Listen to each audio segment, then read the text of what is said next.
2017 as Year of Telecom Consumers, the Commission has continued to promote consumer protection and enlightenment. The theme of the 2023 edition of the day is empowering consumers through clean energy transitions. According to NCC Executive Commissioner Stakeholder Management, Barrister Adewale Adewolu, the theme provides opportunity for NCC to share with telecom consumers and other stakeholders as well as the public the policies it has instituted and other actions taken to encourage operators in the sector to transition to environmentally friendly and renewable energy sources in their operations. He said increasing the use of electricity sourced from renewables presents the best opportunity to accelerate the world's energy transformation. The World Consumer Rights Day, celebrated on March 15th every year as a means of raising global awareness about consumer rights and needs. You're still watching Rapid TV News.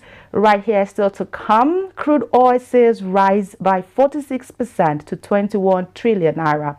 Ethiopia region denies supporting Somalia clashes. NFF moves Guinea tie to Abuja. Stand by for these and more after the break. Welcome back. The Supreme Court recognized Senator Rufai Hanga as the new Nigerian People's Party candidate for the 2023 general election after suspending Senator Ibrahim Shekarau on Friday. Under the NNPP, Shekarau was named the victor of the 2023 Kano Central Senatorial District election. As a member of the NNPP, a sitting senator was proposed to run for senator on the party's platform. Before the elections, he declared his departure from the NNPP and gave up his desire to run for senator in favor of the People's Democratic Party. Even though the NNPP replaced him with Hanga, the Independent National Electoral Commission later stated that it still recognized him as the rightful candidate. Professor Tijani Dama, the senatorial district returning officer, proclaimed Shekarau, who will be serving in the red chamber for a second term. Alhaji Abdul Karim Zaura, the candidate for the All Progressives Congress, received 168,677 votes, while Shekarau received 456,787 votes, according to INEC.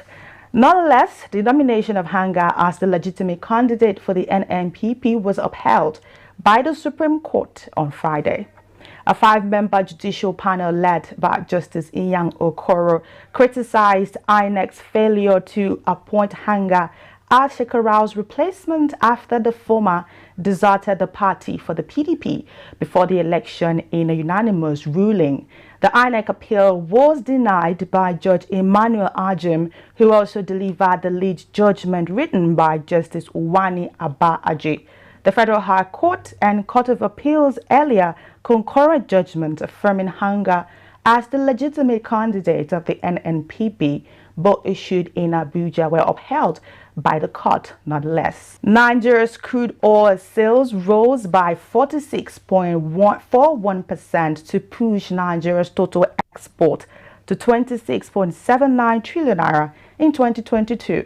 This is as total trade rose by 31.79% from 39.75 trillion naira in 2021 to 52.39 trillion naira in 2022.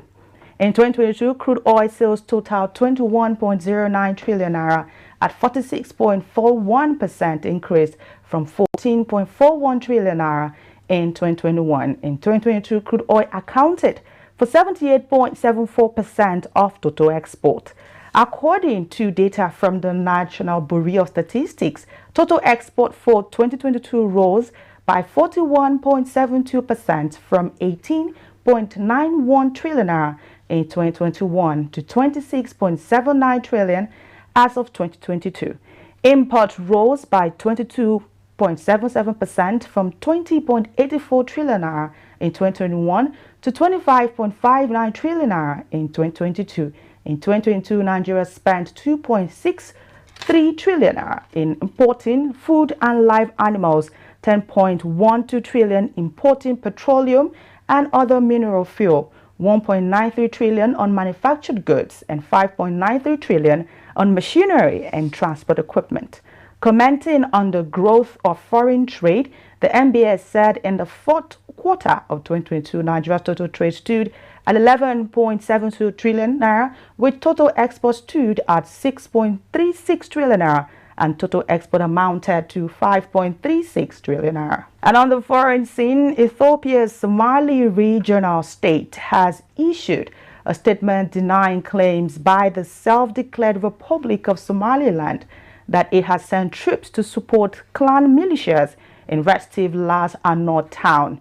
It denounced the accusation, which is termed reckless, adding that Somaliland was seeking to reduce political pressure by pointing fingers at non-existent enemies. It also warned Somaliland officials against remarks and actions that could create hostility between communities in the breakaway region of Somalia and those in the southeastern Ethiopia state. The statement also issued as after Somaliland cabinet urged the Ethiopian regional state to withdraw troops that it said were supporting clan militias fighting against Somaliland forces on the outskirts of Las Anod since 6th of February. South Sudan's President Salva Kiir and his first deputy Riek Machar are expected to meet on Friday at the State House in the capital, Juba, to discuss the recent dismissal of Defense Minister Angelina Teny. Kiir also swapped the Ministries of Defense and Interior, taking defense to his political party, the Sudan's People Liberation Movement, and the Interior Minister to Machar's Sudan People's Liberation Movement in opposition. The peace agreement gives parties the power to remove their representatives in the replacement by notifying the president. The meeting on the changes was initially planned for Thursday but was moved to Friday at the request of the president. An international body monitoring the implementation of the revitalized peace agreement has welcomed the announcement of the meeting. Russia fired a huge wave of hypersonic missiles across Ukraine on Thursday as people slept, killing at least 9 civilians and knocking out power. The mass strikes on targets far from the front were the first such wave since mid-February and shattered the longest calm since Moscow began an air campaign against Ukraine's civil infrastructure 5 months ago.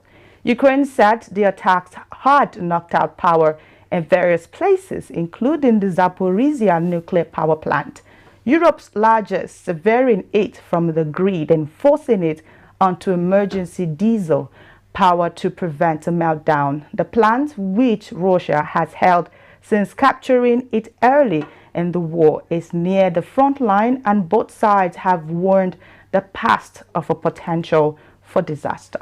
Moving on to sport, the Nigeria Football Federation, NFF, has moved the final round of the Under-23 Africa Cup of Nations qualifier game between Nigeria and Guinea, which was earlier scheduled to be played on Wednesday, March 22, from Ibadan to Abuja. The game was earlier scheduled for the Lekan Salami Stadium at Damasinga, Ibadan, with the return leg coming up on March 27th in Guinea. The Olympic Eagles played the second leg of their last round of qualifying match against Tanzania in Ibadan, which they won 2-0, and were expected to return to the city from Abuja, where they are currently camping to put finishing touches to their preparations for the Guinea clash. Minister of Youth and Sports Sunday Dare had proclaimed the Lekan Salami Stadium, Ibadan, as a base of the Under-23 team for their quest to qualify for the 2024 Olympics. In a statement released by the NFF's Director of Media and Communications on Thursday, the fixture will now be played in Abuja 2 days before the Super Eagles will host Guinea-Bissau in 2023 AFCON qualifier at the same venue. The 2022-2023 match day 1 fixture of the Nigeria National League (NNL) will now continue on Wednesday, 22nd March 2023, instead of the earlier scheduled date of Saturday, 18th March 2023. The decision of the country's electoral body, INEC, to shift the Saturday 11th March governorship and House of Assembly elections necessitated this development, which led to the NNL swiftly adjusting the previous date. The NNL new season kicked off Saturday, 4th March 2023, at the newly built Eckert Stadium in Akwa Ibom State, with the FC1 Rocket vs Warri Wolves game, which ended 2-1. Subsequently, Head of Operations Emmanuel Adesanya said it also became imperative to adjust the match day 2 fixtures accordingly. The match day 2 ties have been fixed to now hold Sunday, 26 March 2023. Manchester United bounced back from a historic thrashing by Liverpool to beat Real Betis 4-1 in the first leg of the Europa League last season 16 ties on Thursday, while a 2-2 draw away to Sporting Lisbon gave Arsenal work to do to reach the quarter-finals. United equaled their heaviest ever defeat and worst since 1931 in losing 7-0 at Anfield on Sunday. Erik ten Hag responded by naming the same starting up line and was rewarded with a return to form. Marcus Rashford smashed United into an early lead with his 26th goal of the season, but Betis leveled against the run of play while Ayoze Perez fired into the far corner. It was two of United's most fiercely criticized stars in recent days who made the difference after the break. Anthony called a brilliant shot into the top corner before Bruno Fernandes, who Ten Hag named again as captain, headed in Luke Shaw's corner. You've been watching Rapid TV News. To end the news, here is a recap of our major stories.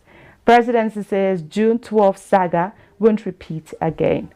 The SSA, their plans to cause chaos, disrupt governorship polls. Crude oil sales rise by 46%. Ethiopia region denies supporting Somalia clashes. NFF moves Nigeria-Guinea tie to Abuja. Thank you for watching Rapid TV News. My name is Cynthia Agbo. Do have yourself a beautiful evening.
Yeah? Can you turn down the music? What? Can you turn down the music? I'm trying to get some sleep here. Turn down the music? How's that? How's that? Is that much better? Turn down your damn music or I'll come over there and turn it down myself. Alright, sucker. You come down here, we can dance. Hello? Hello? Beach?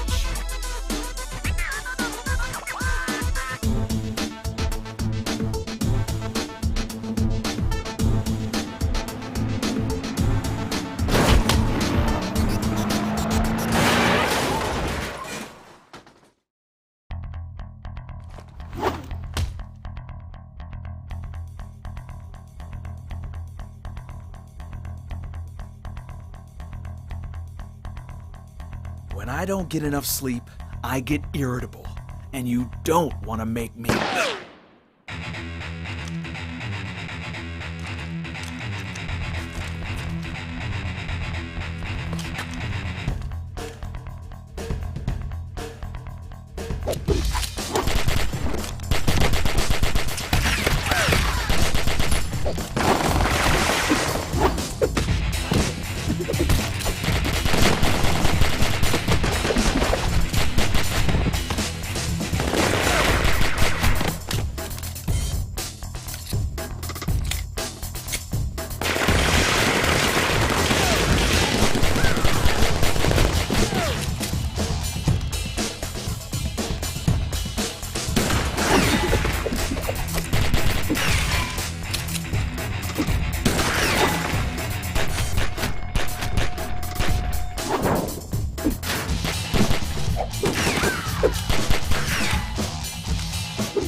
Wait! Who are you? Just a bean trying to get some sleep. Wait!